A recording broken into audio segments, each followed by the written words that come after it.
Bonjour les graphes, ravi de vous retrouver pour cette nouvelle vidéo du week-end consacrée à l'analyse des marchés, des différents indices, des matières premières et puis des différentes opportunités actions. Donc comme d'habitude, si vous appréciez ces vidéos, je vais y arriver, ces vidéos, n'hésitez pas à mettre un pouce bleu en l'air, à laisser un commentaire également, que ce soit pour me dire qu'est-ce que vous avez en portefeuille, quelles sont les actions que vous suivez, vous, quelles sont vos propres analyses. Ça permet de rendre cette vidéo la plus exhaustive possible, sachant que, bien entendu, j'essaye de les faire les plus courtes possibles.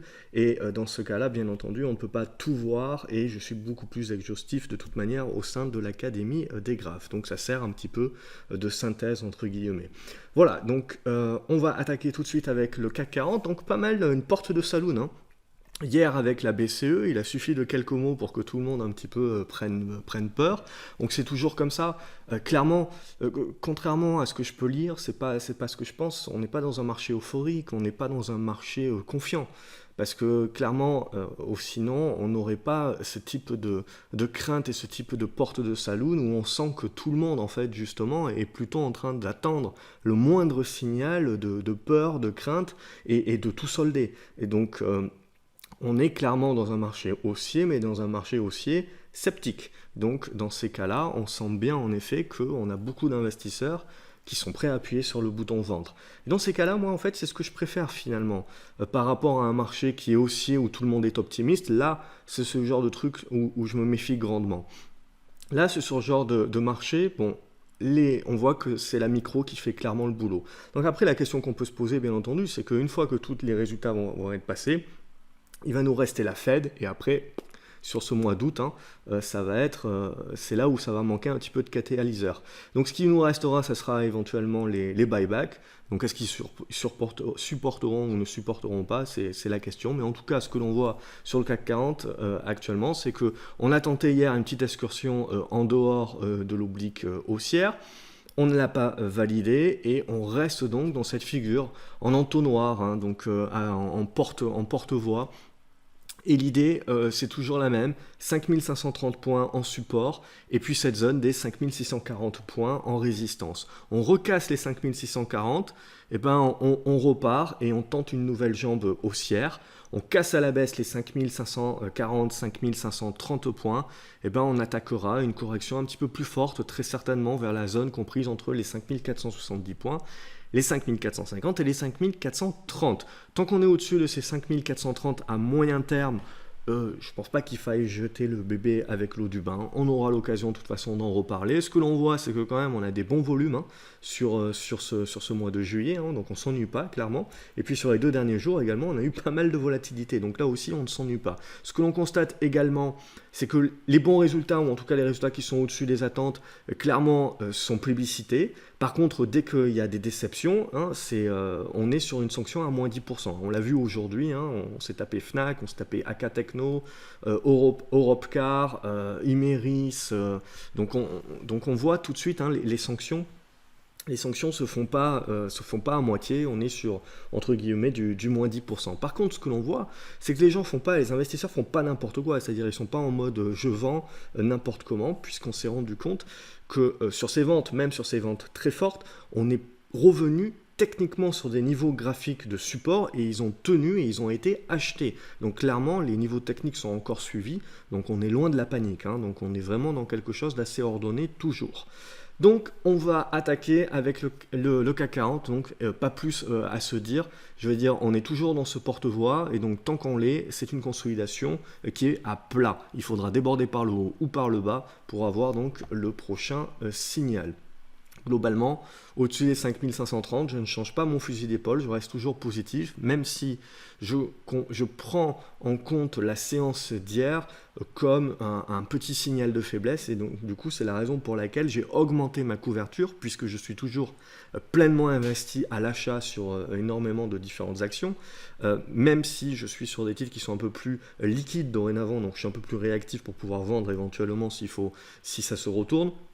J'ai quand même augmenté ma position de BX4 pour servir de couverture, pas pour jouer la baisse, je reste globalement positif, mais comme je suis très investi à la hausse, Si ça ne se déroule pas comme je veux, au moins ça me permet d'avoir le BX4 qui me permet de compenser et de me donner le temps de solder mes positions. Et ce que je vais perdre sur mes positions acheteuses, quelque part, entre guillemets, sera à minima compensé par l'augmentation du BX4. Donc, pour le moment, on est toujours dans la figure, on est toujours neutre. Je suis toujours positif tant qu'on est au-dessus des 5530 points, mais je garde un garde-fou qui est donc le BX4 qui est là en protection. Au niveau du Nasdaq, c'est la même chose, c'est haussier. Point barre. Après, on peut penser ce qu'on veut, que c'est trop haut, etc. Ok, très bien. Mais jusqu'à preuve du contraire, c'est haussier et on le voit, il faudra passer sous les 7900 points. Et là, en effet, on attaquera très certainement une consolidation un petit peu plus profonde, mais c'est clairement pas le cas actuellement, donc il faut éviter de l'anticiper. Le marché, ce qu'il voit, c'est que la micro fonctionne très bien. Il voit également que la macro, ok, c'est du ralentissement, mais c'est pas non plus du ralentissement qui est très vif, très violent. Donc en gros, on va très certainement temporiser à un moment donné ou à un autre, et on attendra, je pense, très certainement le troisième trimestre donc, de cette année. Ce que l'on voit également, c'est qu'on n'a pas beaucoup de profit warning. C'était ce que moi j'avais peur de ça, et on n'en a pas. On n'a pas de profit warning, donc on a surtout des confirmations d'objectifs. Donc ma foi, pour le moment, on voit bien et on comprend bien la raison pour laquelle le marché avait anticipé donc ce rattrapage. Maintenant, ce qu'on peut se dire en effet, c'est que comme il avait pleinement anticipé, mis à part les titres où il y a encore quelques surprises, on est en droit de se dire que bon, je pense que on est en train de correctement valoriser les profits actuels. Et donc toute la question là, qui reste en suspens, c'est maintenant quelles vont être les perspectives et comment on va valoriser les profits futurs. Donc c'est la seule question. Et en effet, c'est là où les déceptions, où les risques peuvent en effet commencer à faire revenir de la volatilité. L'autre phénomène aussi, c'est qu'on a de plus en plus une concentration dans une poignée de valeurs avec l'effet momentum.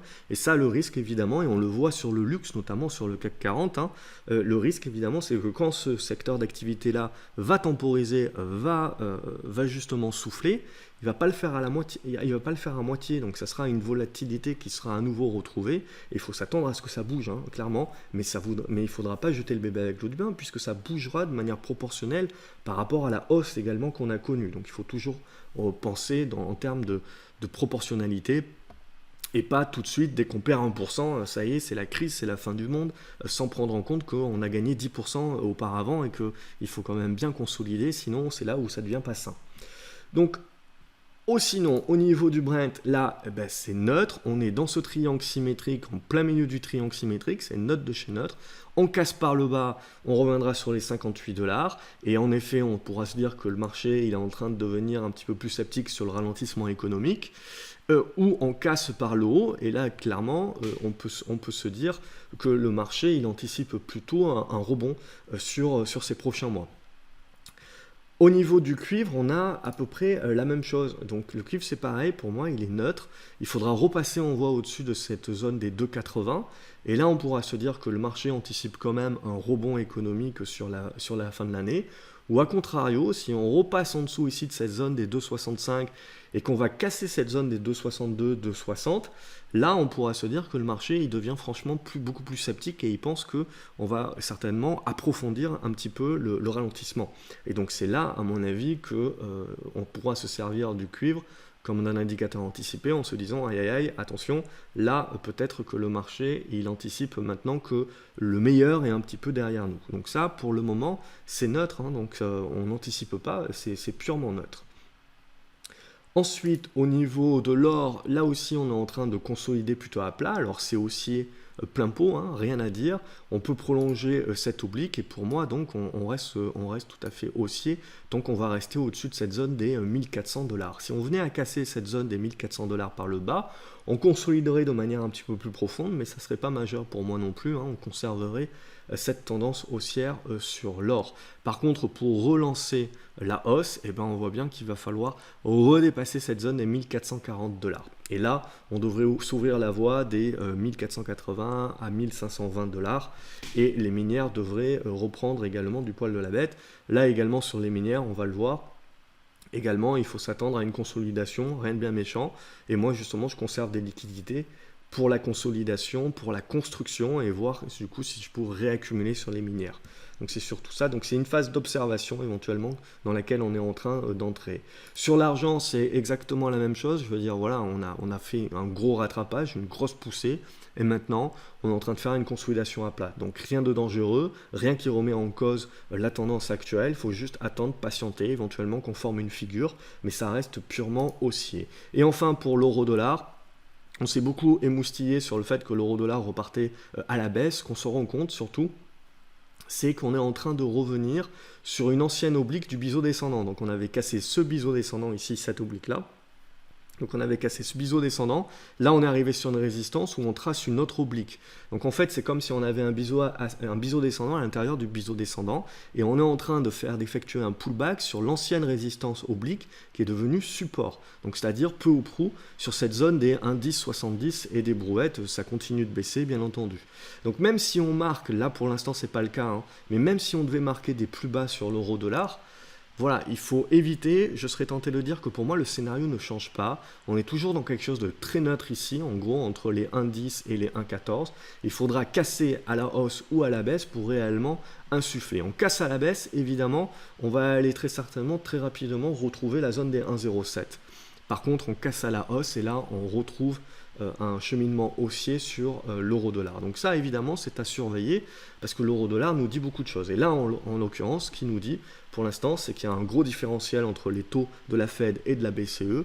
Et ça sera très intéressant de voir la réaction, donc du coup, de ce que va décider la Fed et de voir comment vont réagir justement l'euro-dollar. Et ça impactera aussi les matières premières et surtout, et donc évidemment aussi les actions. Donc c'est ça que l'on suivra avec intérêt pour la semaine prochaine, en sus évidemment des résultats qui nous restent encore à pondérer. On va passer directement donc aux actions et on va attaquer cette semaine avec Aquel. Aquel, donc on s'en était déjà parlé, on a cassé cette oblique ici, on est en train de venir sur la résistance horizontale. Donc passera pas, c'est la question, on a des bons volumes, les résultats ont quand même été pas trop dégueux. Donc ça tient correctement et la question voilà, c'est dur, est-ce qu'on va buter? Si on bute, c'est pas grave, on va commencer à construire et on aura un triangle ascendant. Si on casse tout de suite, il y aura certainement un pullback et on pourra nourrir un petit peu plus. Donc ça c'est évidemment la question pour la semaine prochaine. Ores Technologies, il n'y a pas beaucoup de volume là-dessus, mais après voilà, il y a des personnes qui me le demandent. C'est une tendance baissière et vous avez en gros une fin d'hémorragie dans un triangle symétrique. Il faut attendre que vous ayez la cassure de ce triangle symétrique par le haut et là il y a un rebond qui peut être joué très certainement pour revenir dans cette zone de gap aux alentours des 28 euros. Il ne faut pas parler de retournement haussier, il faut pas parler de reprise haussière de la tendance durable, c'est pas le cas et ça mettra je pense un long moment à se construire et puis voilà il y a encore très certainement on le voit cette double zone, là vous le voyez bien des 28 euros, 75, 29 euros à 30 euros qui est une grosse zone de résistance et il faudra construire. Mais déjà en première étape, si on casse par le haut, il peut y avoir donc ce rebond qui se met en place. Par contre, vous cassez par le bas, c'est terminé, le scénario est caduque et on va prolonger la tendance baissière, très certainement revenir sur la zone des 20 euros. Au niveau d'Aventium, là, il manque des volumes et donc ça sera à regarder la semaine prochaine parce qu'on est vraiment dans un bon squeeze. Il n'y a plus qu'à, entre guillemets, il n'y a plus qu'à, mais il manque des volumes. Donc il faudra confirmer là, vous voyez la cassure des 2,65, 2,70 et après plus tard, il faudra valider tout ça avec la cassure des 2,90 et là, éventuellement, il y aura une reprise haussière qui se mettra sur Aventium qui est un dossier spéculatif, hein. Mais j'aime bien dans le sens où il y a beaucoup de trésor et en gros on valorise la trésor actuellement. Au niveau de CGG, pas mal de volatilité sur les résultats, mais globalement ils ont été appréciés, donc on vient quand même des 1,30, hein, donc c'est normal. Il y a certaines personnes des fois qui disent mais voilà les résultats sont très bons, pourquoi ça ne fait pas plus 15%? Parce qu'en fait le marché il a déjà anticipé. Donc le marché il a anticipé et si les résultats avaient été moins bons que prévu, là il aurait déchanté. Si les résultats sont à peu près kiff-kiff ce qu'il avait prévu et ce qu'il a déjà anticipé finalement en faisant déjà progresser le titre de plus de 55 centimes, il fait quelque chose de plutôt neutre. Et seulement si vraiment c'est au-dessus de ses attentes, non seulement il a déjà anticipé une hausse de 50 centimes, mais en plus il va rajouter justement pour revaloriser l'action. Là en l'occurrence c'est plutôt du kiff-kiff dans le sens où voilà, on vient quand même de 1,30 €, donc on voit que le marché avait quand même anticipé aussi ce regain au niveau des résultats et que donc quelque part il n'est pas surpris. Donc on reste globalement positif sur CGG de toute manière, tant qu'on va tenir, on le voit, cette zone des 1,83 à 1,87 €. J'ai toujours cette zone des 2,10 € en objectif. Pour le moment, c'est pas caduc. Claranova, on attend le regroupement des actions et on attend donc le 1er août. Et ça devrait se remettre à bouger avec le SRD, le retour des volumes. Par contre, graphiquement parlant, c'est toujours le dépassement des 80 centimes d'euros qui nous donne le signal, ce qui sera l'équivalent, le 1er août, des 8 €. Au niveau de Cœur Manning, comme je vous l'ai dit, sur l'ensemble des minières, voilà, ça consolide doucement. Alors ça consolide pile poil sur l'oblique baissière qui est très long terme. Il faut mieux la regarder en unité de temps en hebdomadaire, on la voit mieux. Et donc on consolide dans un biseau descendant. Si on casse par le bas, on reviendra graviter dans cette zone des 4 $, c'est pas méchant. Et si on recasse par le haut, je pense qu'on pourra aller chercher la zone des 5,30 $. En tout cas, c'est ce que j'attendrai à titre personnel pour prendre une partie de mes profits et attendre certainement une consolidation un petit peu plus puissante. Au niveau de Crédit Agricole, je vous avais tracé la semaine dernière cette oblique descendante, donc résistance. Donc avec Draghi, on s'est payé le luxe d'aller la chercher. Et puis avec Draghi, on s'est payé le luxe également de faire une très grosse mèche haute. Donc la tendance de toute façon n'est pas annulée, on est juste finalement on n'a pas validé la cassure ici. Donc on a percé, on est allé chercher la résistance, l'objectif, et on a réintégré. Ça c'est un petit signal de faiblesse. Mais pour le moment, signal de faiblesse n'est pas confirmé. Il faudra repasser en dessous des 10,70 €, 10,65 €, et là en effet on commencera à se dire méfiance. Très certainement on aura la même chose sur le luxe. Et donc là aussi, on pourra se dire, bon, on va peut-être consolider un petit peu plus fortement sur le CAC 40. Pour le moment, ce n'est pas le cas. On a juste réintégré et potentiellement, on va le retenter la semaine prochaine. Donc, c'est à observer. Au niveau de DBV Technologies, là aussi, on consolide plutôt de manière flat. Donc, on voit cette zone des 17,30 €, 17,60 € qui est la zone de support. Si on devait refermer ce gap ici, je pense qu'on reviendrait chercher la zone des 16,80 €, voire la zone des 15,90 €.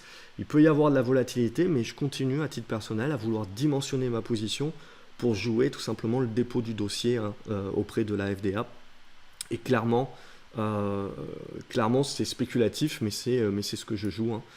Donc à voir. Et pour moi, cette consolidation-là va appeler une reprise haussière. Ça reste mon opinion.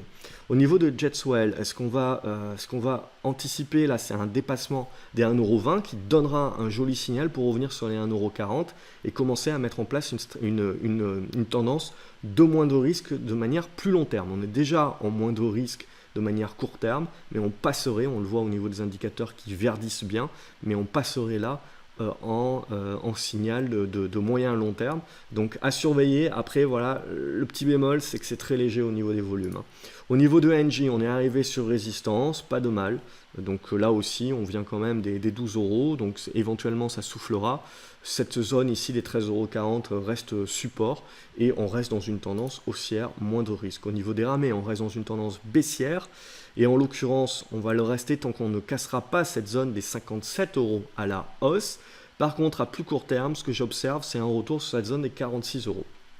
Et là, on aura peut-être un petit quelque chose. Erytech Pharma également. Vous avez été nombreux à me poser la question pourquoi je suis sorti, etc.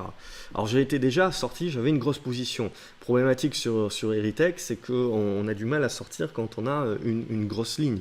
Et où on sort, mais on a un préjudice financier puisqu'on sort plus bas que ce qu'on pourrait si l'action était un petit peu plus liquide. Donc là, l'idée, c'est que j'avais sorti une partie de ma position et dès qu'on a cassé en anticipation et dès qu'on a cassé cette oblique-là, j'ai sorti le reste quand j'ai pu Et donc là, l'idée, c'est toujours la même chose, c'est-à-dire je suis mon plan. C'est-à-dire je ne suis pas négatif sur le dossier, je suis toujours positif sur le dossier. On est dans une tendance baissière, c'est bien rouge de partout. Hein. Donc j'avais anticipé, c'est pas maintenant, c'est pas le bon timing, ça sera peut-être la prochaine fois. Pour moi, c'est un dossier que j'apprécie toujours. La baisse nous fait revenir sur à peu près ce qu'il y a dans la trésorerie, ça veut dire qu'on évalue ce que fait Erytech à 0, et il y a quand même une phase 3. Hein. Donc par contre, ce qu'il faut prendre en considération aussi, c'est qu'il n'y a pas des gros résultats qui sont attendus avant justement le début 2020. Donc après, voilà, le marché il peut avoir peur justement d'une augmentation de capital entre-temps, bien que ça ne serait pas non plus super logique, il convient de plutôt l'accompagner de résultats et pourquoi pas de l'entrée également d'un investisseur majoritaire, même s'il y a déjà du monde hein, au niveau de l'actionnariat d'Erytech. Donc l'idée, voilà, c'est que pour moi, c'est toujours un très bon dossier. Je pense qu'il faut le garder sous le coude. Après, voilà, c'était pas le bon timing. Je respecte mon plan et j'y reviendrai quand j'aurai à nouveau des indications.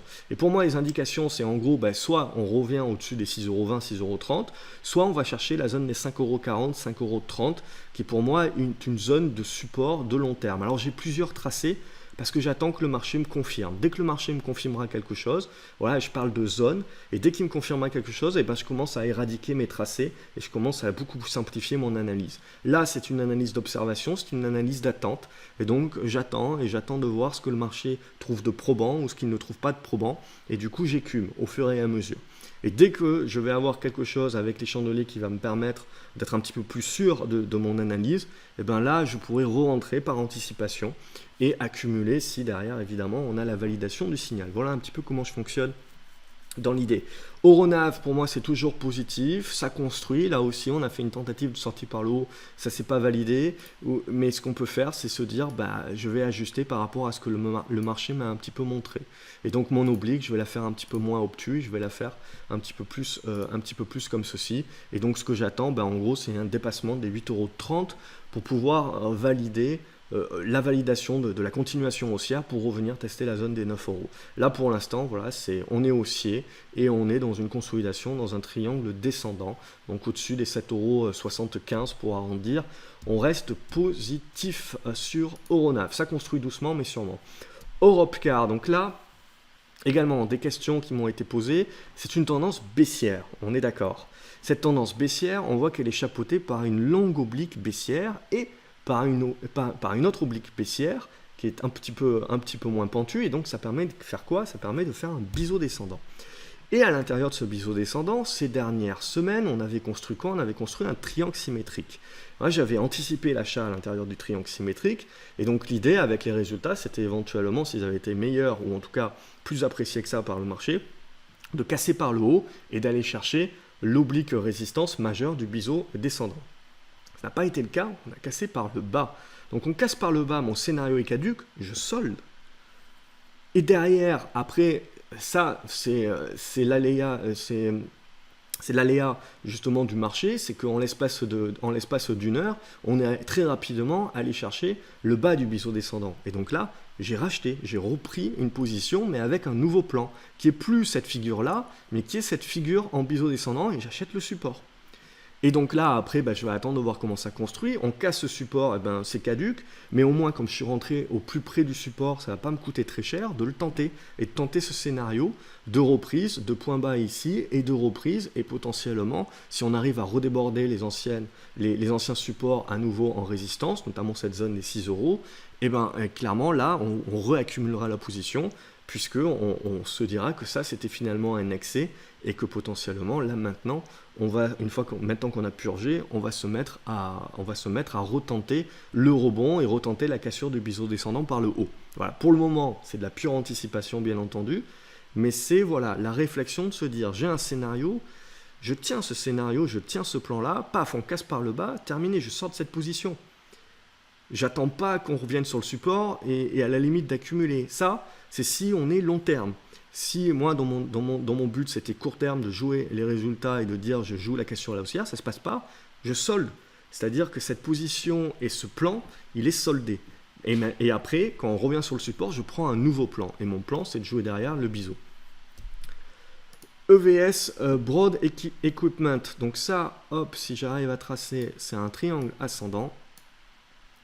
Donc j'ai pris position et j'attends maintenant. Éventuellement, on va venir tester ici. Derrière, on va se chercher un petit peu et on jouera le breakout. Et le but, c'est de jouer le breakout. Et donc j'anticipe déjà une première entrée sur cette étape-là. Et on voit une bonne zone sur cette zone des 21 € de support, au-delà de la zone des 20 €. Au niveau de Genfit, là, on n'y arrive pas trop, on est venu chercher ce point bas, on voit qu'on a réagi, on a fait la mèche. Si jamais ce n'est pas suffisant, j'ai un support oblique de long terme, il faut dézoomer, faut le regarder peut-être en mensuel. Support oblique de long terme, on le voit donc à peu près sur cette zone des 15 €. Et on a cette résistance oblique, je vous l'avais montré déjà il y a un mois et demi, quelque chose comme ça.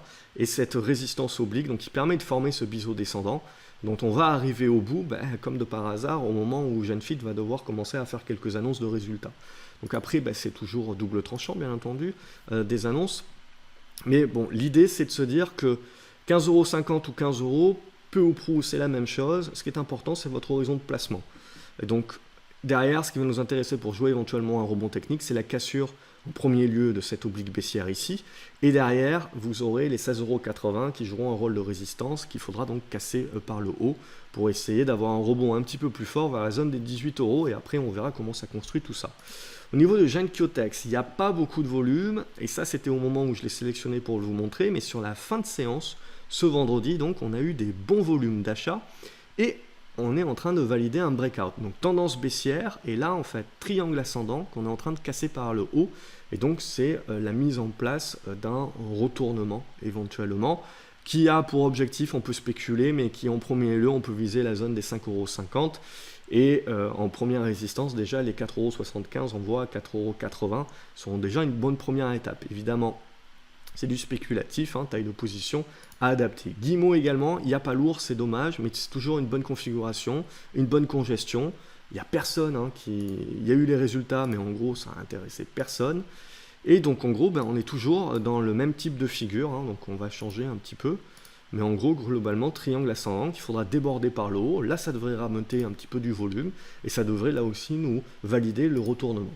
Au niveau de Heiko, c'est toujours positif, c'est toujours moins de risques et on est toujours haussier, pas de pouce à se dire. Imerys, j'ai fait le même coup que sur Europcar. Alors là, j'en avais pas en court terme et l'idée en fait tout simplement c'était d'acheter l'oblique ascendante et on est revenu. Alors j'ai acheté un petit peu au-dessus parce que c'est toujours pareil, pour quelques centimes d'euros vaut mieux pas être frustré, donc on rentre en plusieurs fois. Donc je suis rentré en plusieurs fois et j'en ai eu sur les plus bas, mais j'en ai aussi eu un petit peu au-dessus parce que la première position c'est pour éviter justement d'être un petit peu frustré. Mais là, en l'occurrence, ça a plutôt bien fonctionné. J'ai pu pondérer toute ma position. Et donc là aussi, on met en place un rebond. Éventuellement, ça ne va pas prendre. On ne va pas remonter tout de suite, etc. Mais ce qui est sûr, c'est que c'est une position qui va me coûter 0. C'est-à-dire que dans le pire des cas, on revient sur ce support oblique et on va le casser à la baisse. Et donc, ça va me coûter quoi ? Ça va me coûter les frais. Et au moins, je l'aurais tenté. Donc en gros, quand vous êtes sur des choses comme ça, en ratio gain-risque, je veux dire, c'est tout bénef. Donc on le tente. On le tente évidemment là, parce que je suis devant les écrans, etc. Mais après, vous pouvez le tenter aussi et puis mettre un stop, tout simplement. Donc vous n'avez pas besoin d'être devant les écrans. Donc vous mettez un ordre à court limité sur le support un petit peu au-dessus du support. Vous en mettez, vous dégroupez un petit peu, vous fragmentez votre ordre et vous le découpez un petit peu pour vous mettre un petit peu au-dessus éventuellement. Et derrière, une fois que vous êtes en position, c'est stop. Et derrière, on attend, on reste assis sur ses deux mains, on attend de voir ce que ça fait. Au niveau de Inat Pharma, on arrive au bout, que ce soit un biseau descendant, que ce soit un triangle symétrique, peu importe. On arrive au bout dans les deux cas. On a fait une tentative cette semaine, tentative un petit peu avortée. On continue de construire. Il va falloir voir le débordement des 6,20 €, 6,30 €. Ça devrait pouvoir nous renvoyer dans un premier temps au minimum sur les 6,70 €. Après, on verra. Au niveau de Inelec Multimédia, là aussi, ça dépend comment on le voit. On peut voir une oblique, on peut voir une résistance horizontale. Mais en gros, ce qui se passe, c'est qu'on a des volumes en hausse. On est repassé moins de risques déjà depuis quelques jours. On en avait parlé sur l'académie. Et derrière, on est en train de valider donc le breakout de retournement sur Inelec. Ça reste une petite valeur, hein, donc il n'y a pas beaucoup d'échanges non plus. Donc taille de position adaptée. Intégragen aussi, j'apprécie bien les volumes restent soutenus. Donc on reste dans un triangle symétrique également, mais pour moi, voilà, c'est tant qu'on ne casse pas par le bas, c'est positif et j'anticipe plutôt la cassure par le haut, donc je reste positif sur cette valeur-là. Jacquet Métal, on est dans un triangle ascendant, on est en train de bien congestionner aussi. Vous avez Groupe Guillain qui est à peu près dans la même configuration. Sur l'automobile, vous avez Groupe Paro aussi, il y a un petit peu moins de volume, mais c'est à peu près toutes les mêmes configurations. Et là, bien évidemment, ce que l'on joue, on peut anticiper l'achat à l'intérieur, on coupe si on casse par le bas, et derrière, on va redevenir positif sur la cassure à la hausse. Et donc, pour celles et ceux qui veulent faire du moins de risque, on rentre sur la cassure à la hausse. Sinon, on accumule si on est déjà rentré par anticipation. Au niveau de Kaufmann et Broad, on se l'était déjà dit il y a 2 semaines, il me semble. Donc triangle là aussi symétrique. Vous avez eu la même chose sur Nexity, hein, donc l'ensemble du secteur s'est plutôt bien porté hein, en termes de retournement. Et là aussi, donc on a breaké par le haut, on a fait une sorte de pullback, hein, un pullback sur horizontal, et cette semaine donc on a fait une reprise. Là par contre on reste positif bien entendu, mais on attaque également la zone des 39 €, une zone de résistance. Je vais accélérer un petit peu. Au niveau de Morel et Prom, c'est toujours à l'intérieur du biseau. Il faut attendre bien entendu la cassure à la hausse, mais moi je reste plutôt positif sur ce dossier là, j'aime bien. MBWS, on est dans un biseau descendant, donc il faudra tenir cette zone des 1,90, sinon c'est un petit peu léger. Surtout, il faudra revenir au-dessus de la zone des 2,20, 2,30. Là, clairement, ça sera beaucoup plus appréciable pour entrer. Là, c'est vraiment, on est en mode anticipation. De toute façon, vous voyez, les indicateurs GraphCO, ils sont bien rouges. Ils vous disent bien que bon, là, si on rentre à ce moment-là, on anticipe quand même grandement. Median Technology, là également, on est dans un triangle donc symétrique. Méfiance, on a du volume aujourd'hui, méfiance si on casse par le bas, hein, ça peut aller un petit peu vite, sans remettre en cause, je pense que le dossier est intéressant fondamentalement parlant, mais bon, c'est une question de timing derrière. Donc là, le timing, hein, ça va être sur le dépassement des 1,25 € et puis derrière sur les 1,50 €, là c'est clairement le moment où on aura des signaux d'achat. Au niveau de MGI Digital, ça continue d'être haussier. Je continue de viser la zone des 51 € à titre personnel, c'est positif. Nanobiotics, j'ai soldé également aujourd'hui. J'aurais dû solder bien plus tôt, mais je lui ai laissé le bénéfice du doute. Bref, ça ne m'a pas coûté, grand chose non plus. Donc maintenant, ce qui va m'intéresser, c'est ce retour, vous voyez, sur cette oblique descendante. On l'a approché aujourd'hui. Elle est aux alentours de cette zone des 8,70 € si on arrondit. New Ways Electronic, on est en train de tenter la sortie par le haut. Donc après, si vous sortez ici par le haut, il faudra confirmer la sortie par le haut de cette zone ici des 13,85 €. Donc là, éventuellement, on voit il y a des volumes, première position à confirmer sur cassure et plus si affinité, bien entendu. Et si on casse par le bas, tant pis, en général, vous n'y êtes pas pour grand chose si vous le tentez. Nexan, on est revenu sur la zone des 32,50 €, zone de résistance, et on continue d'évoluer au-dessus de cette oblique haussière. Ça reste positif. Nokia, on s'en était parlé également. Triangle symétrique, puis triangle ascendant. Donc on a breaké le premier, on a fait le pullback, on a breaké le second, et puis derrière les résultats ont fait le reste.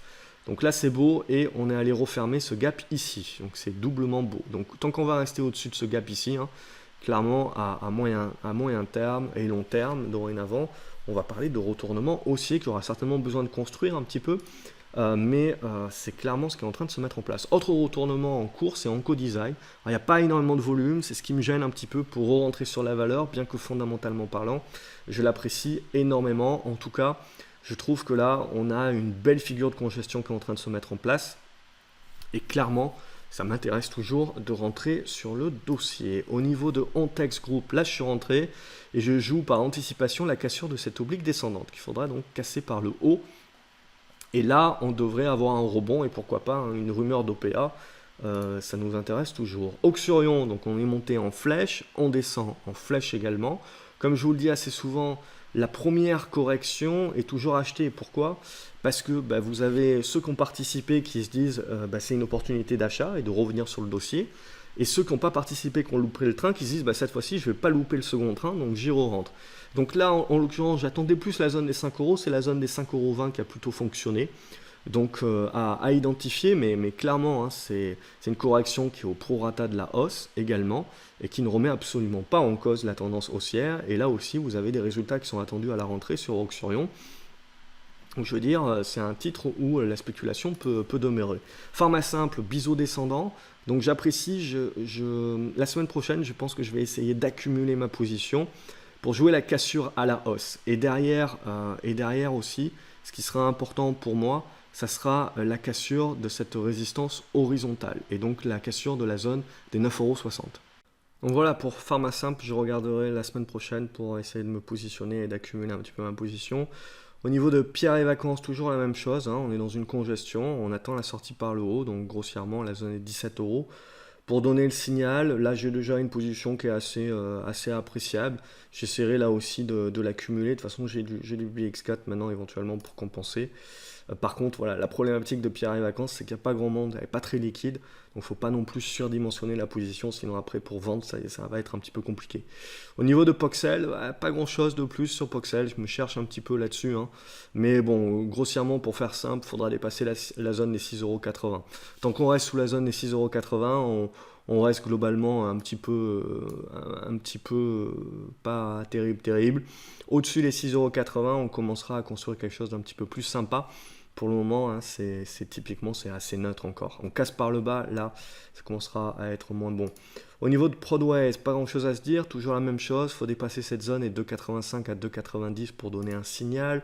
Au niveau de Cantu, doucement mais sûrement, clairement, hein, on construit bien.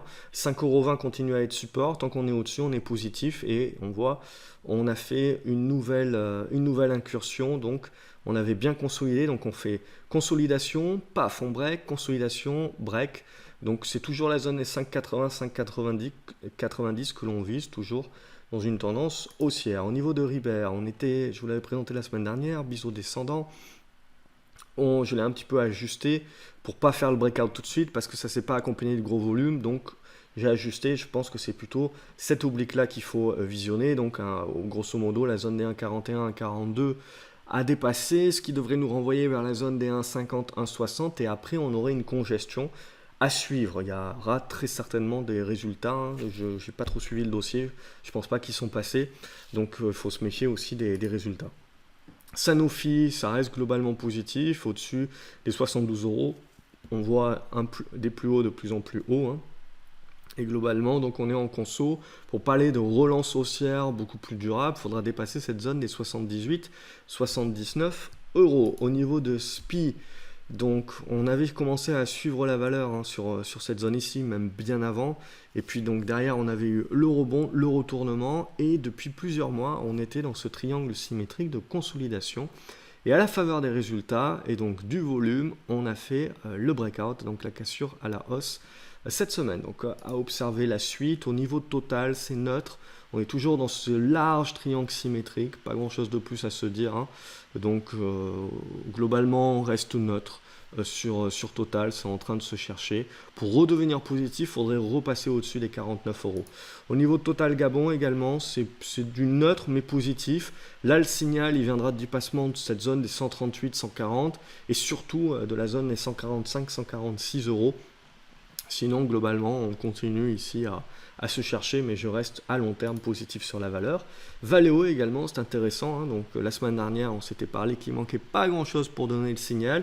On l'a validé dès le lundi et derrière, ça a été, on le voit, un retournement haussier qui s'est fait très rapidement. Et donc, bien évidemment, qu'il ne faut pas jeter le bébé avec l'eau du bain, dans le sens où il faut prendre la baisse qu'on a suivie hier après l'atteinte des 31 € est au prorata également de la hausse. Et ce que l'on voit, c'est que ça ne s'est pas fait n'importe comment. C'est qu'en gros, on avait tracé cet oblique-là qu'éventuellement on pourrait réajuster un petit peu, mais l'idée était là. Donc, on l'a cassé à la hausse. Et qu'est-ce qu'on fait? Regardez la mèche. On a fait un pullback dessus aujourd'hui. Donc, clairement, on est revenu chercher cette ancienne résistance oblique devenu support dorénavant. Donc tant qu'on va être au-dessus, on va rester globalement positif et le signal qui a été donné tout au long de cette semaine reste confirmé. Donc l'automobile va mieux jusqu'au prochain tweet de Trump, mais pour le moment, ça va mieux. Au niveau de Valorec également, ça va très bien. Donc on voit, on a un gap ici de rupture qui nous permet, donc après déjà ce premier gap ici, qui nous permet de confirmer le retournement. Donc on voit les volumes sont très importants. Volume très important sur le gap, volume très important sur l'autre gap. Donc clairement, retournement qui est en place sur Valorec. Après, je vise à titre personnel les 3,30 €, hein, j'ai cette zone ici. Donc il y a une première zone à 3,25 €, 3,30 € avec cette oblique là. Donc elle sera pour la semaine prochaine, voilà, aux alentours de ces 3,30 €. Mais globalement, voilà, je reste positif jusqu'à preuve du contraire. Hein, la tendance dorénavant est vraiment haussière et je pense que donc on peut aller chercher les 3,30 €. Après, voilà, le gap, pourquoi pas, à 3 €, 3,80 € et des poussières. Et ça me paraît un petit peu gourmand pour le moment. Donc, je vais commencer par 3,30 €, décharger une partie de mes positions et après, plus ça monte et plus je décharge. Et on verra ensuite sur la construction pour revenir sur la position. Au niveau de Verimatrix également, je reste très positif. On a ici un bon support sur cette zone-là.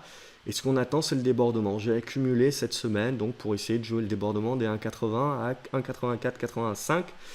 Et derrière, j'aimerais bien, donc il faudra voir les résultats bien entendu, hein, j'aimerais bien qu'on revienne sur cette zone des 2 €. Ça serait déjà une première zone de résistance. Évidemment, si les résultats ne sont pas bons, qu'ils ne sont pas appréciés, qu'on revient sous les 1,60, scénario caduc, on soldera. Et le dernier pour la fin, c'est Imagis, spéculatif bien entendu, puisque là on attend un petit mot des créanciers. Bon, je pense qu'il y aura un rééchelonnement de la dette, hein, il n'y a aucun intérêt, les résultats sont plutôt bons, il n'y a aucun intérêt pour personne de faire un blocage. Donc je pense que c'est ce que le marché est en train d'anticiper également. Après voilà, c'est du pur spéculatif, taille de position à adapter, mais globalement, comme certains d'entre vous me l'ont dit également et me l'ont communiqué par différents messages, par mail, etc., vous êtes plusieurs à le suivre. En effet, graphiquement parlant, il y a une congestion qui est en cours et éventuellement la sortie par le haut peut générer une spéculation qui peut être générée par cette news donc sur la dette. Après, voilà, la dette à mon avis ne disparaîtra pas, ça reste une épée de Damoclès, vous pouvez toujours vous retrouver avec une augmentation de capital du jour au lendemain, donc ça, voilà, c'est des questions qui restent en suspens et c'est pour ça qu'on adapte la taille de position, c'est pour ça que ça reste du spéculatif et qu'en gros on reste dans une mentalité de prendre ce qu'il y a à prendre et une fois que la situation financière sera un petit peu plus claire, eh ben là éventuellement on pourra commencer à peser le pour et le contre d'une position plus moyen terme. Voilà pour cette semaine, j'espère que la vidéo vous a plu, si tel est le cas n'hésitez pas, ça motive et ça fait toujours plaisir, avec un petit pouce en l'air, abonnez-vous à la chaîne également si tel n'est déjà pas le cas pour recevoir une notification dès que je publie des nouvelles vidéos. De mon côté je vous attends du côté des commentaires pour savoir ce que vous avez pensé, si vous avez des analyses différentes et si vous avez des valeurs dont on n'a pas parlé, évidemment je ne peux pas être le plus exhaustif possible, c'est pas parce que je ne parle pas d'une valeur qu'elle n'est pas intéressante, donc n'hésitez pas à partager ce que vous savez, des infos ou des analyses que vous avez faites sur vos propres valeurs, ce que vous avez en portefeuille, pour rendre cette vidéo le plus exhaustif possible. Voilà, je vous souhaite un excellent week-end, de bonnes vacances si vous y êtes déjà, et on se retrouve donc lundi sur grafceobourse.fr pour de nouvelles aventures boursières. Bon week-end les graphes, salut!